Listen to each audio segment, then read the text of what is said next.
Welcome. Thank you for joining us. We're excited that you are willing to help us with the annual Kitsap County Point-in-Time Count. The Point-in-Time Count, or PIT count, is important to give us a snapshot of the population of people living without stable housing or experiencing homelessness during a particular time each year in Kitsap County. The information collected by this survey is important to the people we serve, our service providers, legislators, and our community. Volunteers are an important piece of collecting this information by getting community members like you involved in reaching out and talking directly to people experiencing homelessness. An overview of changes for the 2024 point-in-time count. This year there will be changes regarding the street outreach surveying. In 2024, street outreach groups are partnering to perform the outdoor surveying component of the count. This has many advantages, as we expect their knowledge and connections through the services that these programs provide to unsheltered individuals and households to allow these groups to survey people over the period of the count safer, faster, and more comprehensively than in prior years. Outreach workers that are participating in the count as part of formal or informal groups still need to register. We need volunteers to sign up to help us survey people experiencing homelessness at Project Connect fairs, food banks, and meal sites. Please register online and select the opportunities where you will survey. For returning volunteers, there are a few small changes to the point-in-time count this year. As noted on the prior slide, street outreach teams will be partnering to perform the outreach surveying component of the point-in-time count. There are a few changes to the survey forms we use for the count. Verbal electronic consent checkbox has been removed as we're no longer allowed to use this temporary exemption under the state of emergency from the pandemic. Race, ethnicity, and gender selections have changed on the demographics section of the point-in-time count form. Please make sure to review the selections for these options. Circumstances leading to your housing status has added the housing affordability as a response. Beyond that, there are no other significant changes to the point-in-time count this year. First, we'll start with a little bit of history and background about the point-in-time count, such as what is the point-in-time count, who participates in the count, why do we perform the count, and when is the count, the goals of the count, and what are the benefits that this data provides for our county. The point-in-time count is a federal housing and urban development, or HUD, mandate. In Washington state, the Homeless Housing and Assistance Act requires that each county in Washington state conduct an annual point-in-time count of sheltered and unsheltered homeless persons. These are requirements for communities receiving federal and state dollars that serve homeless families and individuals. When is the count? The count represents a single period of time from sunset to sunrise, which spans 2 actual dates. The count is required to be held within the last 10 days of January. In Washington, this is typically planned for the last Thursday of the month. We are seeking to know where people were staying Thursday night into Friday morning. The goal of the point-in-time count is to help identify and capture information about individuals and families in Kitsap County that are experiencing homelessness. The point-in-time count helps to capture critical data about our community and to help adjust our social service delivery system. It helps to understand the demographics of households experiencing homelessness, including groups such as veterans, children and youth, and those that are experiencing chronic homelessness. It helps the community when applying for federal, state, and local grants. And the better that we do our count, the better case we can make to receive the assistance needed to help people experiencing homelessness.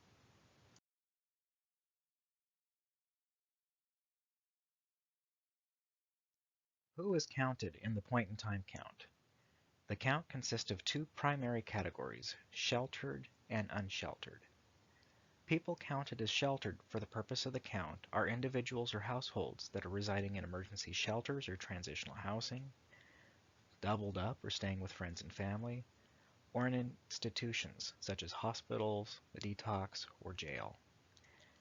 People counted as unsheltered are individuals or households staying out of doors, in the woods, on the streets in tents, etc., people living in abandoned buildings, living in their vehicles, or people living in RVs or boats, which lack basic amenities such as drinking water, restrooms, heat, ability to cook hot food, or the ability to bathe. For persons or households that are temporarily staying with family or friends or at institutions, persons living temporarily with family or friends due to loss of housing or economic hardship, they may be couch surfing or doubled up. These do not meet the HUD definition of homelessness. But in Kitsap County, we collect this information to help identify the needs for housing and services for these groups. Persons that are in hospitals, detox facilities, and other facilities in the jail are not considered homeless per HUD definition, but we also collect information from these groups where possible. So who is counted? The count does not require rigorous screening to determine if a person is homeless. Persons who self-identify as living without stable housing should be counted. Who is not counted? Individuals or families that pay rent or own their own home, are paying for their own motel stay, or living in a functioning RV or boat.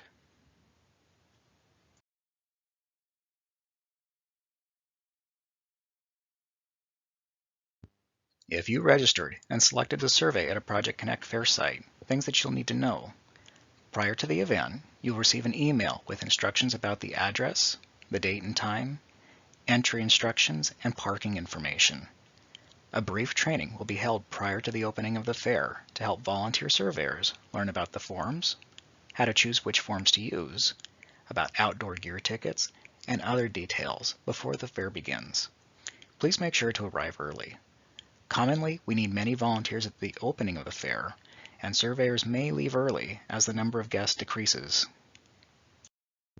If you registered and selected a survey at one or more food banks or meal sites, here's some things that you'll need to know. Prior to these events, you'll receive an email with instructions about the address, the date and time, and survey packet pickup locations. Packets with survey materials will be delivered to food banks prior to the count. The email should note where to find the packets or who to ask at the location. The packets contain many materials, including survey forms, surveyor instructions, which is a blue sheet, which provides some example dialogue, sign-in sheets, which are pink, which you'll need to sign in so we can log your hours, volunteer badges, pens, and possibly clipboards. Generally, we try to ensure that there are 2 volunteers together at these locations to work together. Sign in on the pink sheet. Once a shift is completed, volunteers will turn over the materials to the next shift, or if it's the last shift of the day, return to the pickup location. If it's the final day and shift at a site, we request that the volunteers either return the survey packet directly to the Housing and Homelessness Division or leave the packet at the pickup location.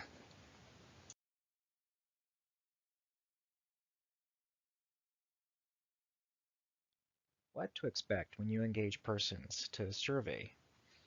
You may be a bit apprehensive if you are going into places where people are living and not sure how they will respond. Many people are willing to share their story and want to be heard. A few individuals may not be willing to speak with you, and we need to be respectful. If you approach people with respect and dignity, they will usually respond positively and want to help. Follow their cues. The person you're interviewing may be willing to share their whole story. Listen respectfully and let them know that you hear what they're saying. If the person that you're interviewing is only willing to provide some information, accept what you can.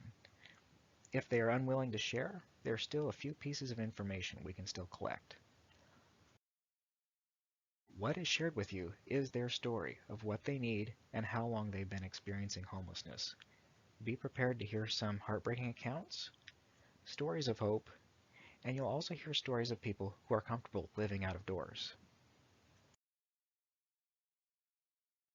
Approach every person you meet with courtesy and respect. Look them in the eyes and ask for their help. Safety is most important. Stay with your team. If you feel unsafe in a situation, stop and get to safety as quickly as possible. Do not hand people the surveys to fill out. Volunteers should ask questions and fill in each survey. This helps us to collect accurate, legible, and consistent information. If the person you're surveying requests to see the survey, you're certainly welcome to show it. Below we have provided some sample greeting dialogue. If you would prefer to ask this question in a different way that's more natural for you, you're certainly welcome to do so. Hello, my name is blank. I'm a volunteer working with our community to collect information about people living without stable housing so that we can do a better job of providing the kinds of housing and services that are needed. Would you be willing to talk to me for a few minutes as I fill out this survey form? If the person responds positively that they will help, thank them for doing so, and ask if they have completed the survey with another volunteer earlier this week. Ask them where did you or where will you stay on the night of the count, and have you or anyone in your household been continuously without housing for a year or more? Then continue with the rest of the questions on the survey. If the person does not respond or negatively responds that they do not want to participate, thank them for their help, step away, and fill out the following information: location, both questions A and B on the form, their gender, and estimated age or year of birth.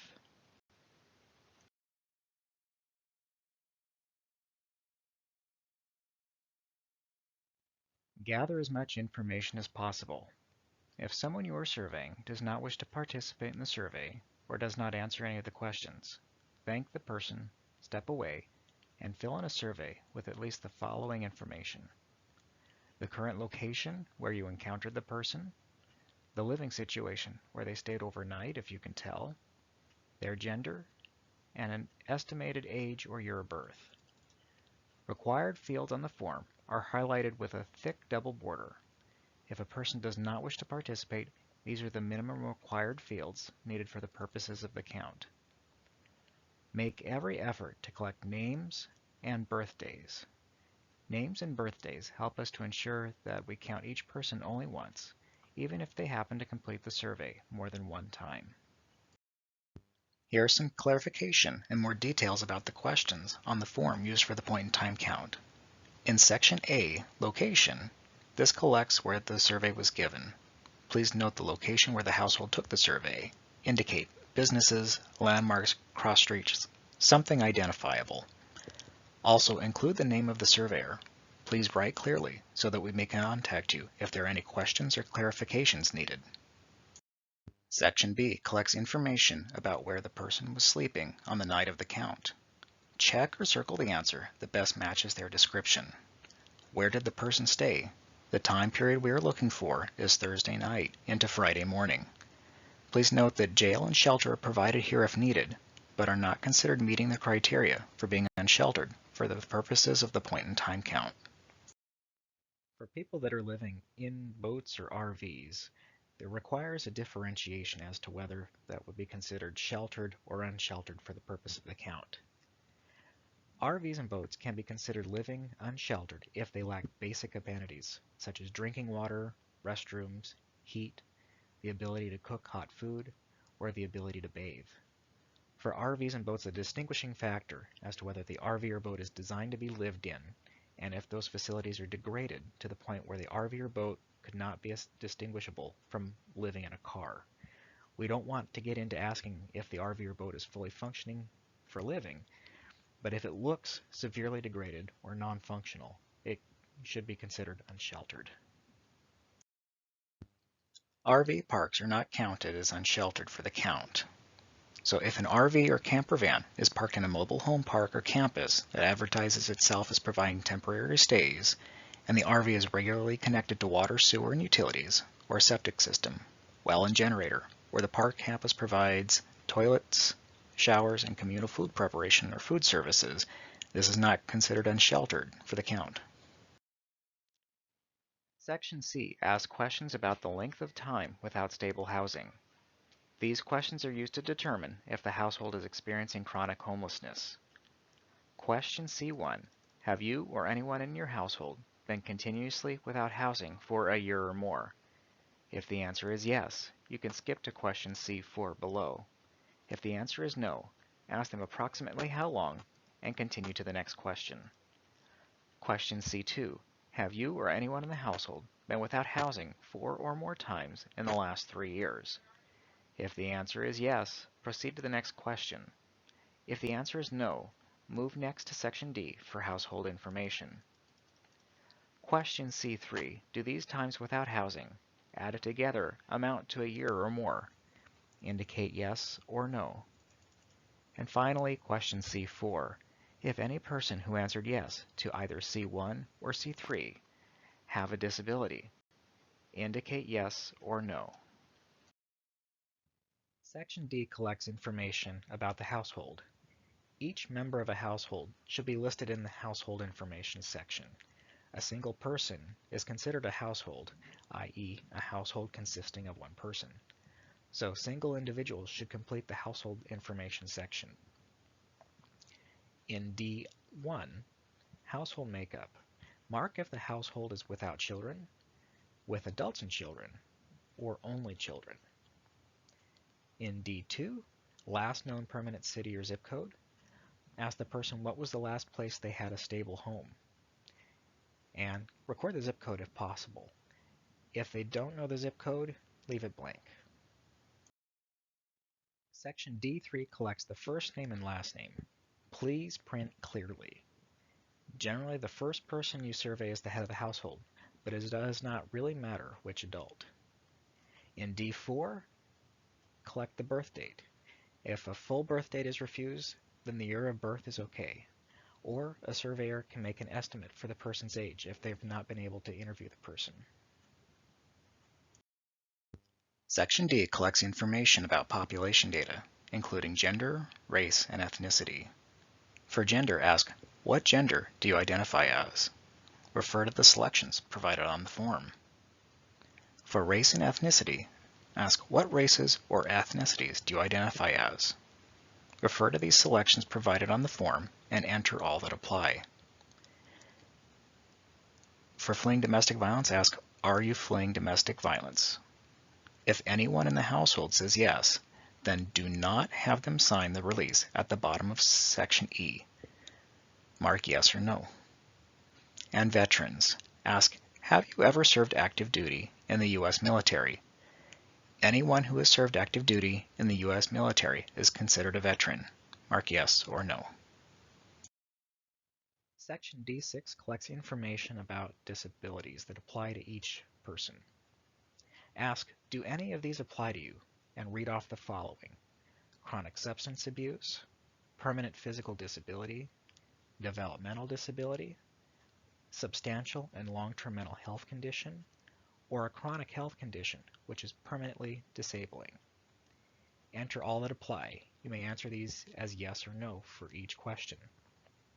If a household member has no disabilities, please check none apply. If these questions are left blank, we'll assume that the questions were not asked or not answered. Flip the page and continue on to sections F and G. Section F is about the circumstances leading to your housing status. As the person communicates their story to you and they tell you what's happened, they will likely have answered some of these questions for you. If they have not directly answered it, you can ask these questions aloud. Check all that apply.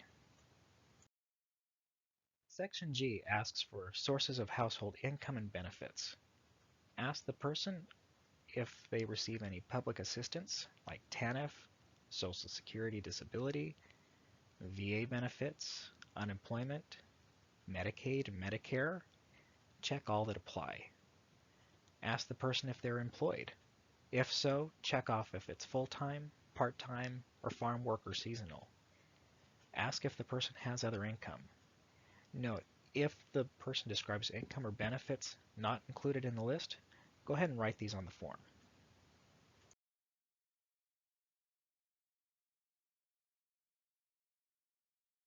After completing the survey, the final step is to have each adult sign for consent. Ask the person to look over the Kitsap client release of information on the back of the form. You may ask them, we'd like to include your information in a database that helps us collect information into reports for our funders. We will never release your name or personally identifying information to the public. Would you be willing to help us by signing this release? The information gathered here is entered into the Washington State Homeless Information Management System, or HMIS. This database has strict security policies to protect privacy.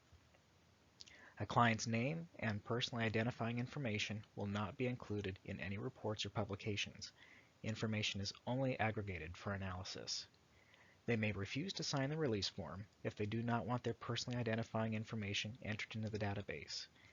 They should not sign if they are currently fleeing domestic violence, sexual assault, or stalking situation, or under 13 years of age.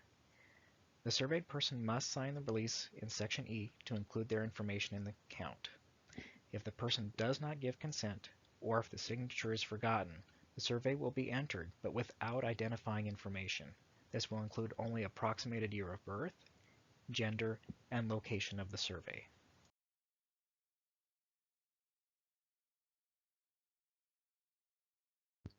Kitsap local questions. There is an additional sheet of questions to ask the head of household. These questions are voluntary, but will help our county collect more useful information about families and individuals experiencing homelessness or unstable housing in Kitsap County.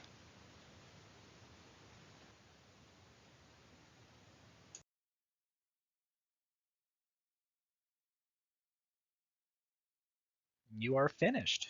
You have now completed your survey. Please do the following. Thank the person for their time, their help, and for sharing their story. Offer the individual or family handouts if you have any on hand. You can also provide a copy of the Sally's Guide and Veterans Resource Guide if appropriate.